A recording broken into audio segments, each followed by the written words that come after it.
Tere, minu nimi on Timo Triisa. Räägin teile digi- ja meediatehnoloogiate valdkonna erialadest, mida õpetatakse põhiliselt kesklinna õppelinnakus. Enamus inimesi arvab, et IT tähendab lihtsalt arvuti taga istumist ja koodi kirjutamist või veebilehe disainimist. Tegelikult on see palju rohkem nagu inseneritöö.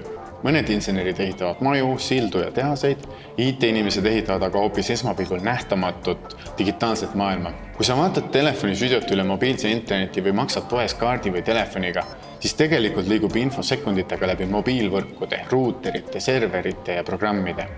Seal taga on aga kavalad süsteemid, mida sina võiksid tulevikus ehitada ja hooldada. Ja muideks, kõik IT-spetsialistid ei tööta ainult IT-ettevõtetes.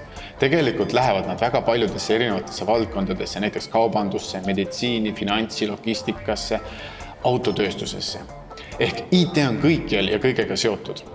Info- ja kommunikatsioonitehnoloogia suunal võib saada sinust tarkvaraarendaja, kes loob AI abil äppe ja veebikeskkondi, või IT-süsteemide spetsialist, kes hoolitseb selle eest, et ettevõtte sülearvutid, serverid ja pilveteenused töötaksid turvaliselt 24/7. Side- ja võrgutehnoloogia suunal võib teist saada tehnik, kes ehitab ja seadistab internetivõrke, turvasüsteemi ja nutikaid hooneid. Elektroonikasüsteemide tehnoloogia suunal disainite ja koostate trükkplaate, mis on peaaegu igas nutiseadmes.